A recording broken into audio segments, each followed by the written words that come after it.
आज के इस एक्सप्लेनर में आप सभी का स्वागत है। आज हम कंस्ट्रक्शन और इंडस्ट्रियल साइट्स पर इस्तेमाल होने वाले कुछ बेहद ज़रूरी और सच कहूं तो जीवन रक्षक अक्षरों को डिकोड करने जा रहे हैं।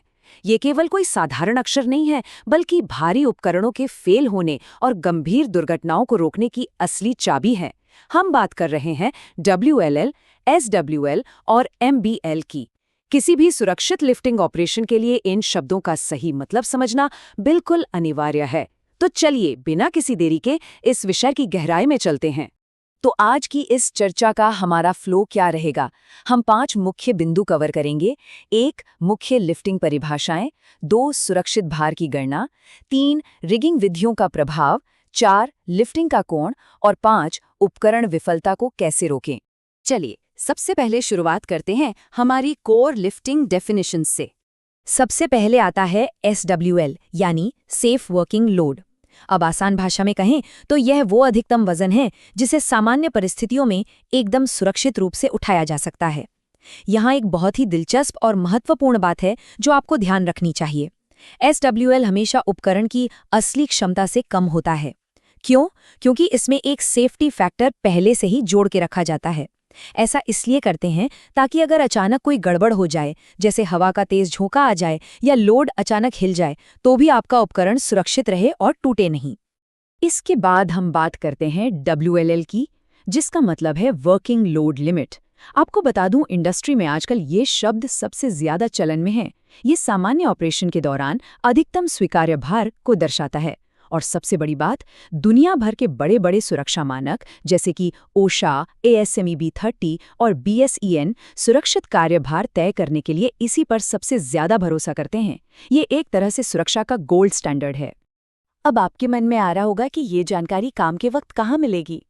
कार्यस्थल पर इस्तेमाल होने वाले हर महत्वपूर्ण उपकरण पर आपको WL की रेटिंग छपी या उकेरी हुई मिल जाएगी, चाहे वो स्लिंग्स हों, हुक्स हों, शैकल्स हों, होइस्ट हों या फिर आपकी वायर रोप हो। कोई भी लिफ्ट शुरू करने से पहले सीधे उपकरण पर WL चेक करना ऑपरेटरों के लिए सिर्फ एक नियम नहीं, बल्कि एक रोजमर्रा की आदत होनी चाहिए। और अब आते हैं हम सबसे एक्सट्रीम लिमिट पर, MBL यानी मिनिमम ब्रेकिंग लोड, जिसे मिनिमम ब्रेकिंग स्ट्रेंथ भी कहते हैं। ये वो न्यूनतम बल है जिसे एक बिल्कुल नया और कभी इस्तेमाल न किया गया उपकरण टूटने से बस ठीक पहले तक सहन कर सकता है। मतलब ये वो पॉइंट है जहां आपका उपकरण हार मान लेता है और नष्ट हो जाता है। यहाँ इन दोनों के बीच एक स्पष्ट फर्क समझना बहुत जरूरी है।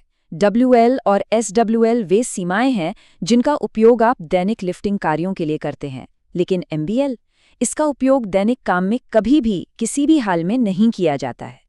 MBL का इस्तेमाल केवल उपकरण के इंस्पेक्शन और प्रूफ टेस्टिंग के दौरान ही होता है, जहां बहुत ही कंट्रोल तरीके से उपकरण को परखा जाता है। इस बात को हमेशा अपने दिमाग में बैठा लीजिए। MBL तक पहुंचने का सीधा सा मतलब है टूटने और फेल होने का भारी जोखिम। ये कोई चेतावनी नहीं है, बल्कि फिजिक्स का एक कठोर सच है। अगर साइट पर कोई उपकरण अपनी MBL सीमा को छू रहा है, तो समझ लीजिए कि एक भयानक दुर्घटना बस होने ही वाली है।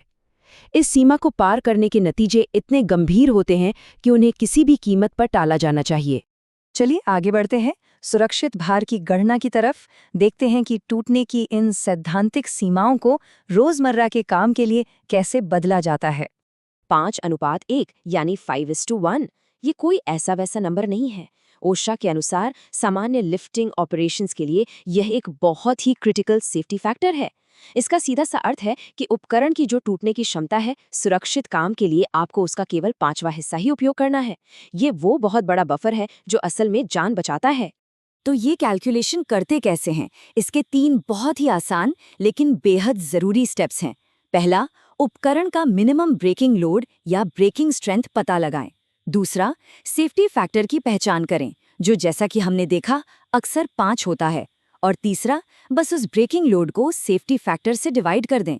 ये आसान सा गणित एक बड़े खतरे को एक सुरक्षित लिमिट में बदल देता है। इसे और अच्छे से समझने के लिए इन 2 उदाहरणों को देखते हैं। सिनेरियो A में ब्रेकिंग स्ट्रेंथ 10 टन है और सेफ्टी फैक्टर 5 है। 10 को 5 से भाग दिया तो सुरक्षित भार आया 2 टन। वहीं सिनेरियो B में MBL 12 टन है और सेफ्टी फैक्टर 6 है।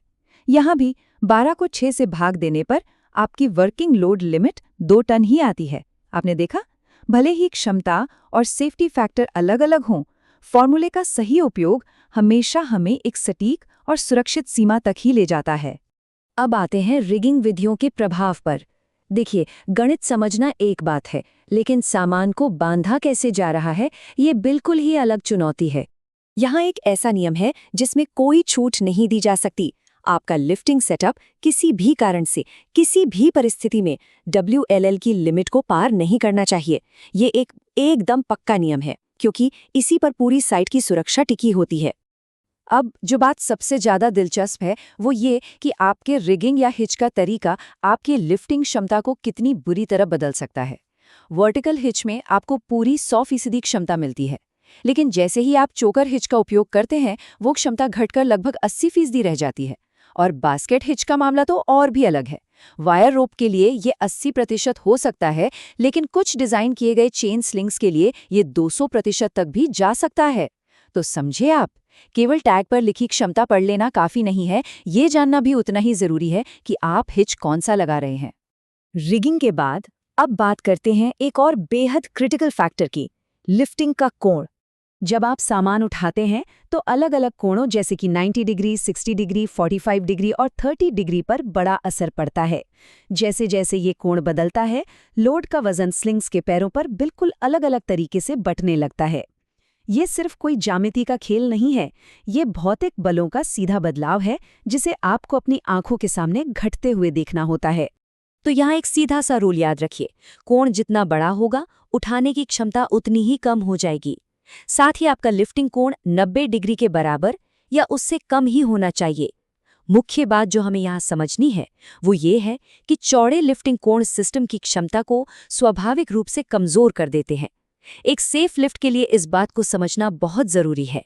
चलिए, अब इन सभी बातों को एक साथ जोड़ते हैं और बात करते हैं उपकरण विफलता को रोकने की।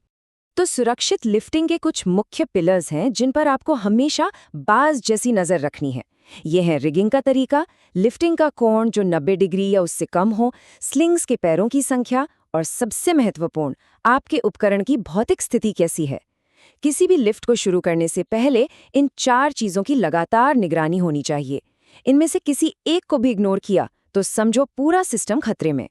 देखिए, ये समझना बहुत जरूरी है कि SWL या WLL की सीमा को थोड़ा सा भी पार करना कितना खतरनाक हो सकता है। ये कोई छोटी मोटी गलती नहीं है, इसके परिणाम स्वरूप उपकरण टूट सकता है, बहुत गंभीर चोटें आ सकती हैं और यहाँ तक कि लोगों की जान भी जा सकती है। इन सभी अक्षरों और सीमाओं को समझना ही कार्यस्थल पर होने वाले हादसों से बचने का हमारा पहला और सबसे मजबूत हथियार है। अब इस चर्चा को खत्म करने से पहले मैं आपके सामने एक सवाल छोड़कर जाना चाहता हूँ।